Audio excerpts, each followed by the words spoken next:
Assalamualaikum warahmatullahi wabarakatuh, teman-teman. Hai, nama saya Ansel Manikari Esther Sinurat, MPM 5021050, kelas 4B PGSD, mata kuliah Telaah Kurikulum, dosen pengampu Tia Gusti Satria, Magister Pendidikan. Nah, kali ini kita akan membahas mengenai standar proses dan standar penilaian kurikulum 2013 Darurat dan Merdeka. Standar proses dan standar penilaian kurikulum 2013.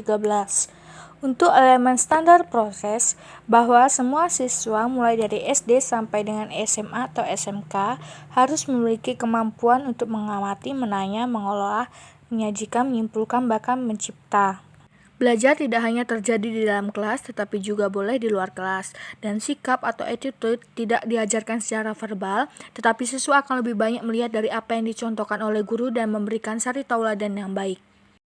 Untuk elemen standar penilaian, jika biasanya nilai diambil dari sebuah tes atau ujian, maka diubah menjadi penilaian yang autentik, mengukur semua kompetensi mulai dari sikap, keterampilan, dan pengetahuan berdasarkan proses dan hasil kerja.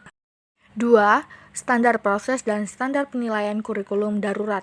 Pada kurikulum darurat dilakukan pengurangan kompetensi dasar untuk setiap mata pelajaran sehingga guru dan siswa dapat berfokus pada kompetensi esensial dan kompetensi prasyarat untuk berkelanjutan pembelajaran di tingkat selanjutnya. Pembelajaran lebih ditekankan pada pengembangan karakter. Menteri Pendidikan dan Kebudayaan Nadiem Makarim menyampaikan, dalam kurikulum darurat atau kondisi khusus, guru diminta tetap melakukan penilaian atau asesmen terhadap siswa. Asesmen dilakukan di semua kelas secara berkala untuk mendiagnosis kondisi kognitif dan non-kognitif siswa sebagai dampak pembelajaran jarak jauh.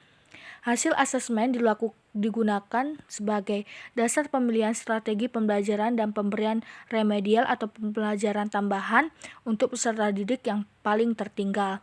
Asesmen non-kognitif ditunjukkan untuk mengukur aspek psikologis dan kondisi emosional siswa.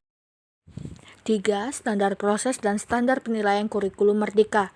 Pelaksanaan pembelajaran disusun dalam suasana belajar yang interaktif, inspiratif, menyenangkan, menantang, memotivasi peserta didik untuk berpartisipasi aktif, dan memberikan ruang yang cukup bagi prakarsa, kreativitas, kemandirian sesuai dengan bakat, minat, dan perkembangan fisik serta psikologi peserta didik. Penilaian peserta didik dilakukan sebelum, selama proses, dan atau setelah pembelajaran yang diolah secara kualitatif dan kuantitatif dan dituangkan dalam laporan kemajuan belajar sebagai laporan hasil belajar dalam bentuk rapor yang disusun berdasarkan dokumentasi hasil penilaian berupa portofolio, pameran hasil karya, dan unjuk kerja. Itulah video pembelajaran dari saya. Saya akhiri. Wassalamualaikum warahmatullahi wabarakatuh. Terima kasih.